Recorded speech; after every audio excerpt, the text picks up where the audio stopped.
Joining us now is David Thibodeau. He's a survivor of the Waco standoff. He's also the author of A Survivor Story. Let's go ahead and put this up there on the screen. Waco, A Survivor Story, which was later made into that excellent TV miniseries. It's a book that I have read, Krystal as well. It's a fantastic account. I read it on Saagar's recommendation. Incredibly detailed. It is not biased really in any way and just goes through who David Thibodeau is, the story of his interactions with David Koresh, and then a step-by-step account of exactly what happened during that siege. David, we found out you were a fan of the show. I said, we got to get this guy on. So thank you very much for joining us. We appreciate it. It's such a pleasure and an honor to be here. I really am a big fan of the show.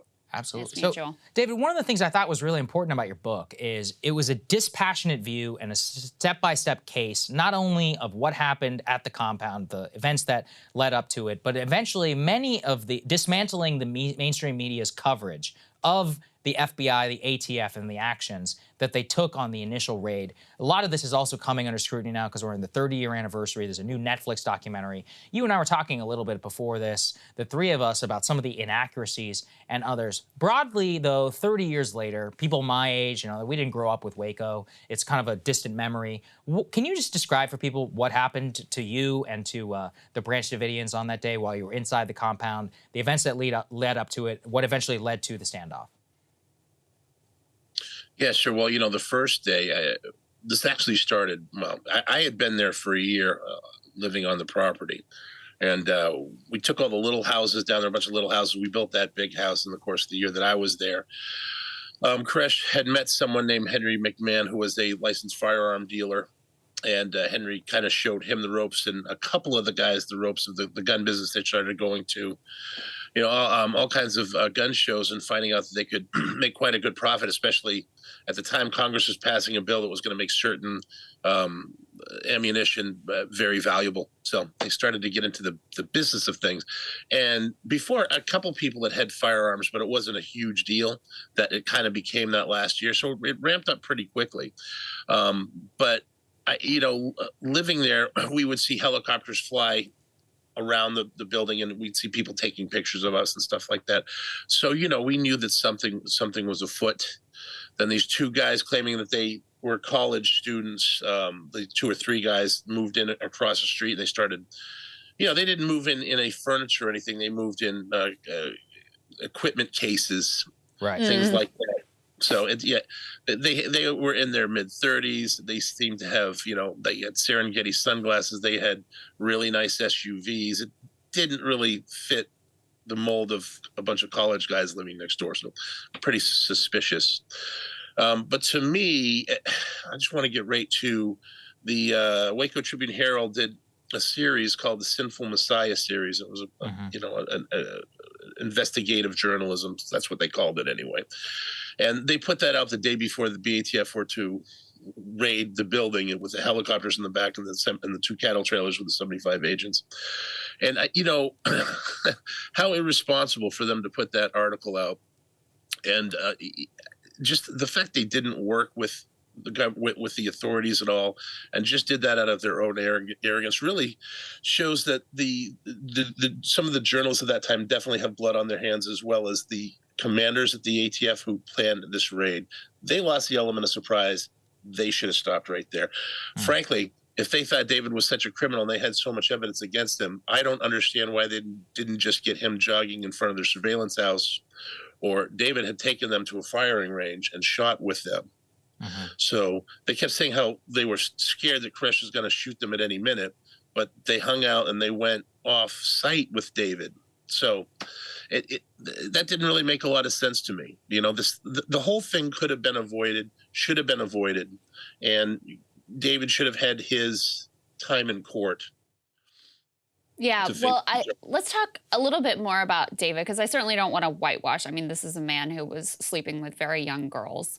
But what they came in on was actually firearms charges. So I think that's important to note here as well. But you obviously found him to be incredibly compelling, enough to completely upend your life and, swear off sex and go live in this compound.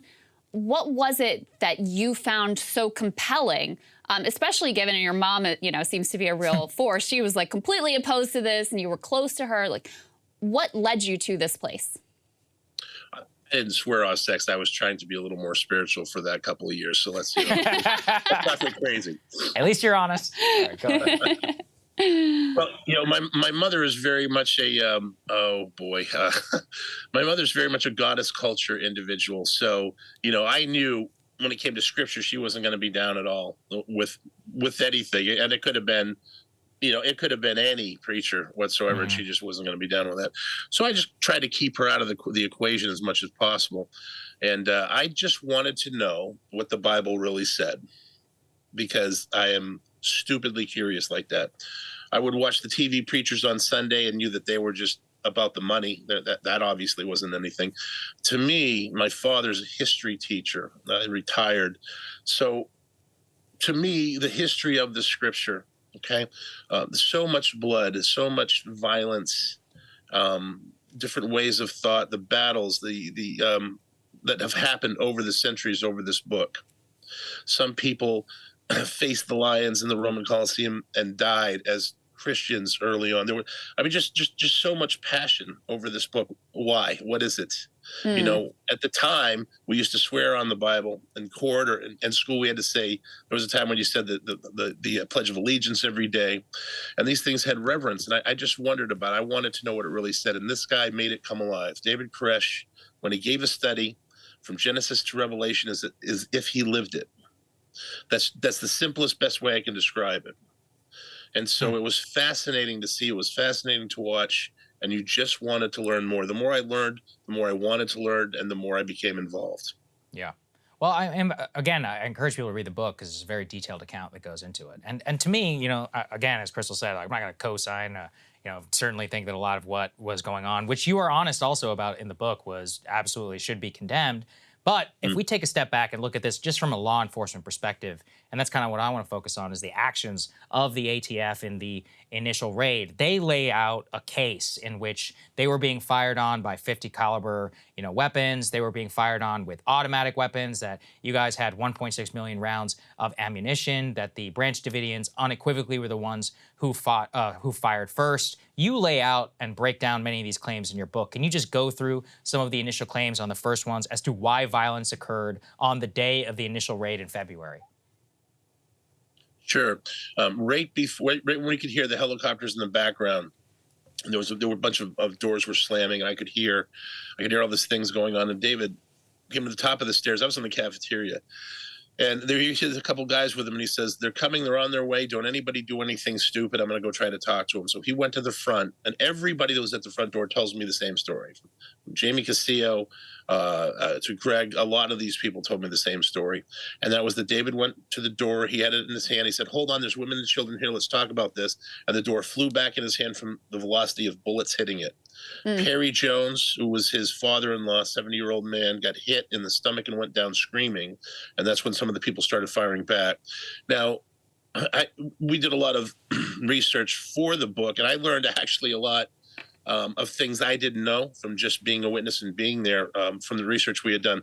And, one of the things was that some of the trial testimony in San Antonio indicated that some of the first shots were fired. One guy said he was reaching for his firearm and it went off, and he believed he was the one that fired the first shot, one ATF agent. That testimony was recanted later when it came for his testimony in front of Congress. That happened a couple times where their testimonies were recanted.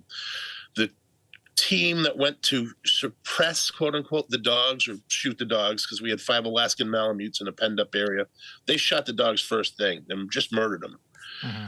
Some of the trial testimony indicated that those were the first shots being shot at the dogs. Now, one of the issues that I have, and in one of the books that I'm not gonna name the name of the book because I don't want you to buy it, because it's complete it's propaganda. He names the ATF agent that was supposed to go at the dogs with a fire extinguisher, as if to suppress the dogs with a fire extinguisher. That's something they put in their movie Ambush at Waco, which I found to be a propaganda film completely. It was one of the first movies to come out. Even the writer of that movie has disowned it and apologized to the survivors because he was just giving all of the information from the ATF and wrote that film. Long story short, in that film, they show an agent going at the dogs with a fire extinguisher. they didn't have fire extinguishers. They shot the dogs first thing.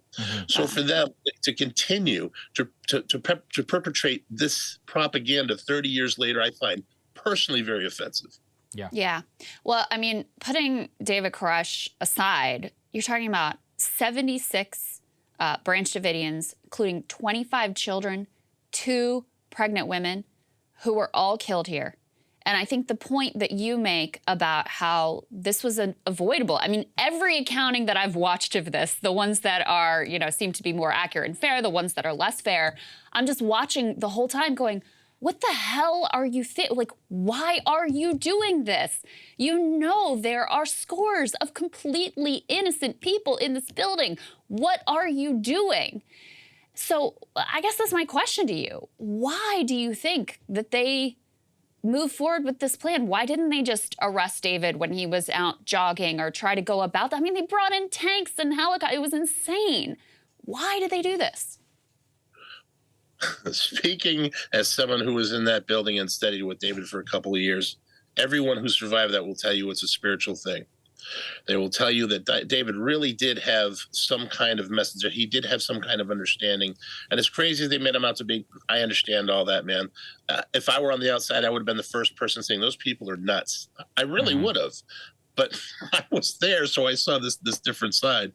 I look at it as a spiritual thing, but it's also the incredible arrogance of the ATF and the FBI during the course of the 51-day siege. That helped make the Bible come alive, because when you're reading the scripture, the people of God are contrite and humble, and it's the forces of I hate to use these terms, the forces of Babylon, if you will, or the forces of power, very arrogant. And that's how we view these people all the way through. Like, they would get on the tanks and moon us and flip us off. And, there were periods of time during the siege where people would exit the building and a flashbang grenade would be thrown at them. It seemed like they were always trying to get us to shoot at them somehow. Yes. They were always trying to make be aggressive. Yeah, it was crazy to me, reading, as you said, as Chris was laying out. I mean, not only like the perimeter, the destruction of property, using the tanks, playing the music, the level of torture. And again, like, let's be honest, David did renege on his deal in order to get everybody out of the compound and let this thing go on. So, like, I'm not saying that there wasn't blame on both sides, but at the same time, like, you don't use tanks to insert gas into a building. That was another one there, David, which we have to talk a little bit about as well, which is that the ATF, the FBI, and all others maintain that the Branch Davidians are the ones who committed a tragic mass suicide and set fire to the building. What evidence is there for and against that? Sure. I want to speak to what you said there about David. There were huge mistakes made on both sides. David had his periods of time where he was arrogant, where he was angry, and obviously was not thinking clearly. Well, they had the speaker system going 24/7. You got a bunch of people you say are religious fanatics, right? And you're going to keep speaker system on them and play it 24/7 to make them crazier? That makes no sense to me whatsoever. Like, people are going to make rational decisions under those circumstances. It's just not going to happen. But I would like to talk about the CS gas that they use. Yep. CS gas is it's banned under the Amnesty International Geneva Convention.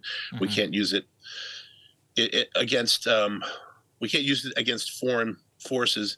It's a riot control agent. In the actual manufacturer's booklet, it says only to be used outdoors, never indoors. It's especially, it could be harmful to children, older people with smaller respiratory tracts. This is the gas that they chose to use, a gas that is banned internationally. Right. Not only that, but the delivery method, when you're using the ferret rounds of the CS gas, is methylene chloride, which is one of the ingredients that's used in paint thinner, something that is actually mildly flammable. So they were using the CS gas, saying it's not flammable whatsoever, but the amount that they used was absolutely incredible. I think it was 388 ferret rounds before they exhausted their supply. And this is supposed to be over 2 days. They exhausted their supply by 10 a.m. And then they started to use the tanks to come in, take out sections of the building, and spray the gas in. Now, when they took out the sections of the building, they created these huge holes in the building. If you talk to anyone that is a firefighter or a fire marshal, that's an oxygen flow system. If you look at an aerial of the building, you can see the tanks have made a fire break around it. There is nothing that'll burn around that building. I can't say that's a coincidence, man. I mean, when you put it all together, it looks pretty nefarious to me. Yeah. Unbelievable. Well, David, thank you so much for taking some time to talk to us. We really recommend people read the whole book. Yes. Because I do think it comes across as very unvarnished, both, your own self-reflection about your journey to that compound, what happened on that day, the ways that the official narrative are just, it was just completely false in certain respects. So thank you so much for taking some time with us. Thank you, David. Thank you for having me. I really appreciate your time today. Absolutely. It's our pleasure. Hey guys, ready or not, 2024 is fully upon us now, and Saagar and I have been brainstorming ways that we can really up our game for this critical election. Yeah, we rely on our premium subs to expand our coverage, to add staff, to upgrade the studio. We just want to give you the best independent coverage of this election, which is possible. So if you can help us out, become a premium subscriber today, breakingpoints.com, or the link is down here in the description video. It really means the world to us, and if you like what we're all about, this is the best possible way to keep us 100% independent, working only for you.